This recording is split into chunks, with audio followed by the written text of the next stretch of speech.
we'll start by acknowledging the land that I'm on. I'm on the land of the Wurundjeri people. Um, and of course, these lands are unceded and basically stolen. And I'd like to pay my respects to their elders, past, present, and emerging, and really to marvel at the fact that Aboriginal culture is the oldest living culture in the world. So I'm going to start off. I usually start off by talking a bit about my own lived experience. Now, you probably can tell I come from New Zealand. As soon as I open my mouth, you can probably hear it. So I've lived most of my life in New Zealand, and that's where I used mental health services. And at the age of 18, I developed major mood swings. Um, I think I got a formal diagnosis of bipolar at one stage. I was in and out of the hospital for about 8 or 9 years. It was a really terribly grueling experience for me. I mean, the mood swings were hard enough, but the way services and society responded was very, very difficult. Um, and for some miraculous reason, which I've never quite figured out, I managed to extricate myself from that system. Um, and I think it was partly because I'd come from a position, I'd come from a reasonably functional family that was quite privileged. And I think that really helped me, that served as a buffer for me. And you see other people's trajectories when they get sort of sucked into the mental health system, and not everyone has as good a outcome as me. And I think that's one of the things that really drives my work is the real the sadness that some people get into the mental health system and they never really well, not just that they don't get out of it, but they have very poor health and life outcomes. Huge, which causes me huge sadness. So, so as a result of that experience of using services, I came away thinking, well, they're pretty useless. Now, that's a harsh assessment because I did come across some very kind people, but the problem was it was dominated by medical thinking.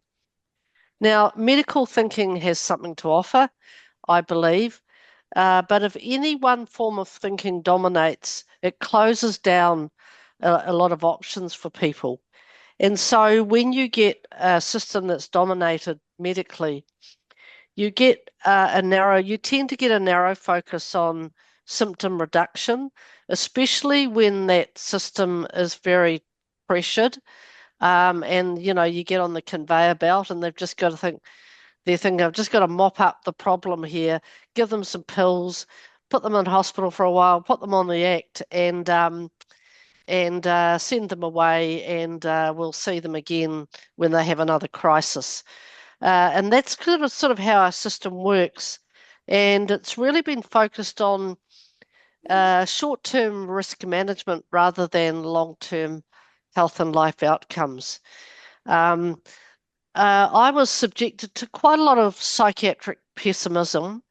I was told by the time I was about 21, they were sort of thinking, oh God, she's we don't have much hope for Mary. So I was told that I would have mood swings for the rest of my life, that I would need treatment for the rest of my life, and that I should think very carefully about children because I obviously had some shonky genes. Well, one of the great pleasures of my life has been proving them wrong on all those counts, and it's a really, some of this still goes on in our system, and one of the things about mental distress, and I think particularly in young people, we don't know what the outcome is. There is no, it's not like having untreated cancer or something. You can't just say, well, you're going to die if or whatever. It's very unpredictable, and it can be changed. The outcome can be changed so drastically if people get the right support at the right time. So I got a bit over the psychiatric pessimism, um, and what I found about the mental health system was that it created dependency and loss of agency, and sometimes it removes people's rights. And when I was using services, no one ever thought to ask, well, is what we're doing helpful? There were no consumer advisory groups, there were no peer support workers, there were no people in leadership roles. Um, and so when I started doing this work, concepts like consumer participation, consumer advisory groups, partnership, shared decision making, peer support, and lived experience workforce were unheard of. And the reason I got onto this work was I had a fairly critical assessment of the mental health system from a user perspective. But I had heard I was in a library one day uh, in the last year of my time in the mental health system, and I came across a book by a person in the early survivor movement in the USA called Judy Chamberlain. And it was a book called On Our Own, Patient-Controlled Alternatives to the Mental Health System. And it really just opened a new door to me, and made me realize that, oh, there are people out there like me. They've got a very well thought out critique of the mental health system. They're developing alternatives and they're getting organized and they're doing advocacy. So I thought, well, if they're doing that in America, we're going to do that in New Zealand. So that's when I started to, and I started off by starting up a group called Psychiatric Survivors in Auckland, in New Zealand, in the late 1980s, and we provided peer support and advocacy in central Auckland for people. Um, and it was quite extraordinary that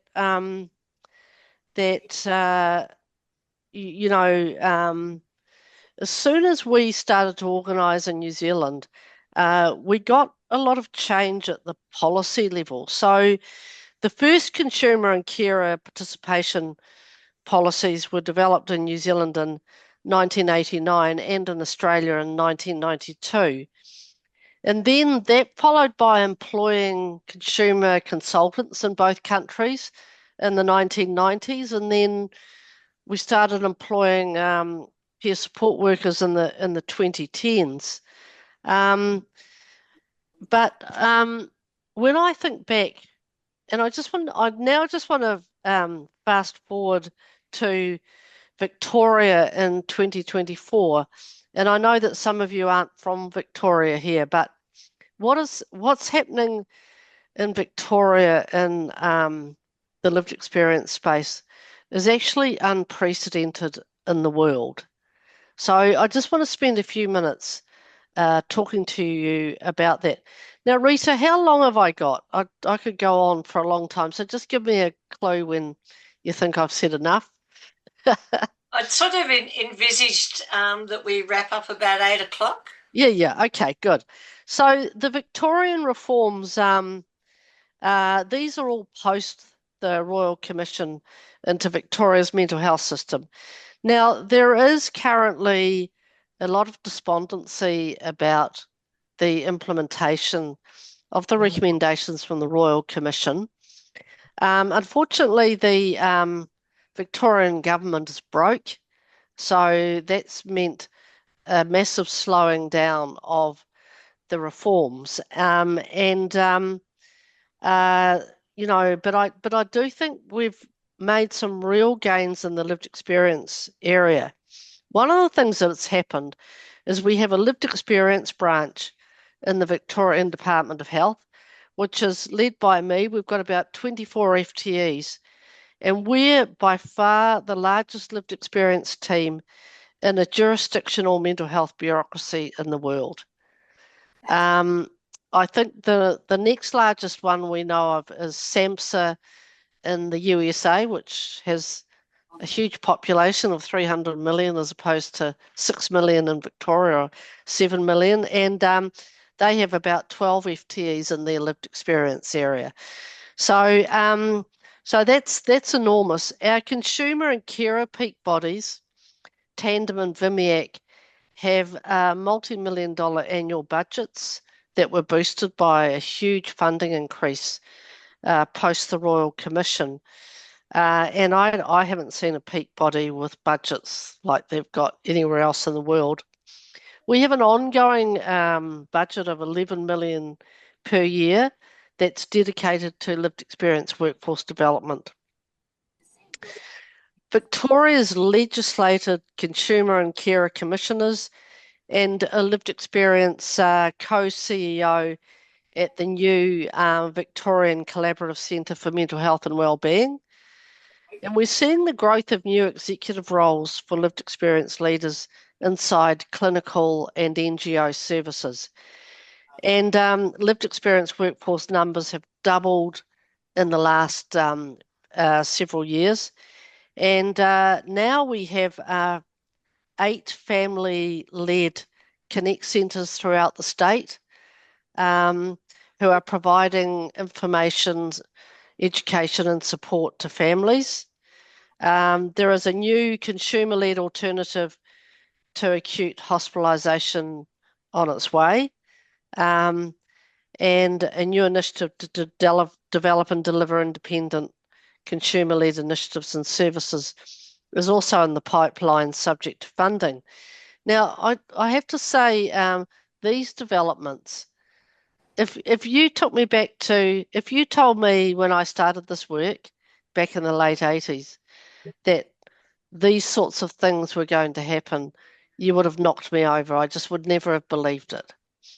So, and I know Victoria is an outlier, but I think we need to acknowledge how far we've come, and I think this needs to be celebrated, even amidst the gloom that the sector's feeling about in general, about the implementation of the Royal Commission recommendations. And I think we also need to protect these developments because we face some big challenges. And I talk to people who are working inside the clinical mental health system, in particular within lived experience roles, who really sort of struggle to carve out their own lived experience identity and practice in a very clinically dominated environment. And so I think there's there's a lot of work we're doing as part of that $11 million investment to develop discipline frameworks, supervision, lived experience led supervision, qualifications, getting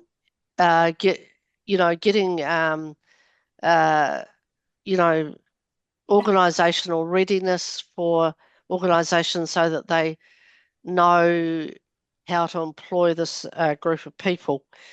Gathering everything, including muddy water. What was that? Your beaks close. Can somebody please mute their microphone? Yeah. Yeah. So I think one of the things that makes me a bit sad though, and I alluded to this at the beginning, is that we've made huge strides in lived experience workforce and lived experience influence and system design and so on.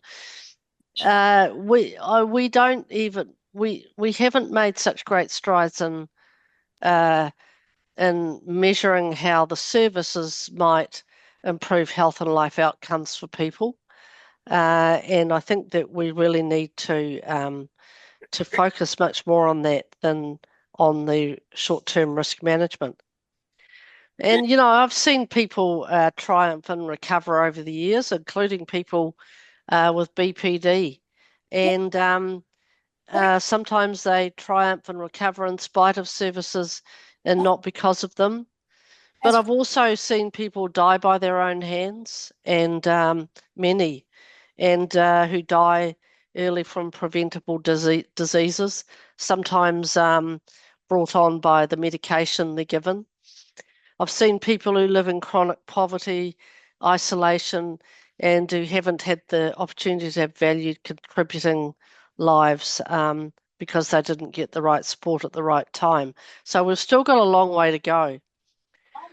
I just want to finish with a few specific comments in the BPD area, and I've read quite a bit about Marsha Linehan, who most of you will have heard of, who was the developer of dialectical behaviour therapy, and I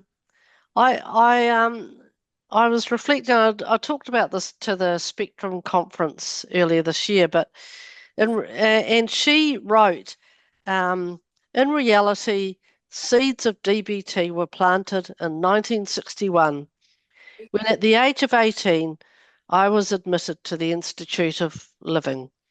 And she goes on to say that during the next 2 years, she experienced terrifying episodes in seclusion on antipsychotics and Freudian analysis and CBT, and the doctors had little hope for her.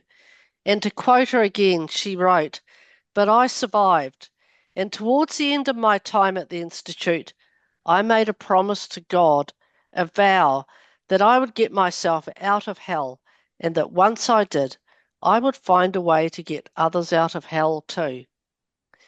DBT was and is my best effort to date at keeping that vow. This vow has controlled most of my life, and I was determined to find a therapy that would help these people who are so often deemed to be beyond saving. And I did. And as many of us know, Marsha Linehan, after a huge struggle, became a very successful psychologist. And it was because of both her lived and learned expertise that she was successful. But it's pretty appalling that she didn't come out about her lived experience until she was 68, because in her words, she said, "I didn't want to die a coward." And I think that's a fairly sad story. I think that she had to wait that long, and it sort of makes you really reflect not just on the general stigma that people who've been diagnosed with mental illness experience, but on the acute stigma and discrimination that people who've been given the diagnosis of BPD experience, and they really get an extra hit of this. So I think I'd love to see, I wonder if Marsha Linehan had been able to come out a bit earlier. She might have gone down the lived experience workforce track. Who knows? But there are some, I believe that the lived experience workforce has huge potential in services that serve people diagnosed with BPD. And I know that some people were disappointed that the Royal Commission didn't really get very specific about BPD, but I do think we have an opportunity in the general lived experience workforce development work to make some progress across the board, including with BPD. And I just want to say all the best for your work. And from my position of what I call highly wedged power, it's not leveraged power, it's very wedged power. And if you've ever worked in the bureaucracy, you'll understand what I mean. I'm very happy to provide whatever support I can as you develop your work. Thank you.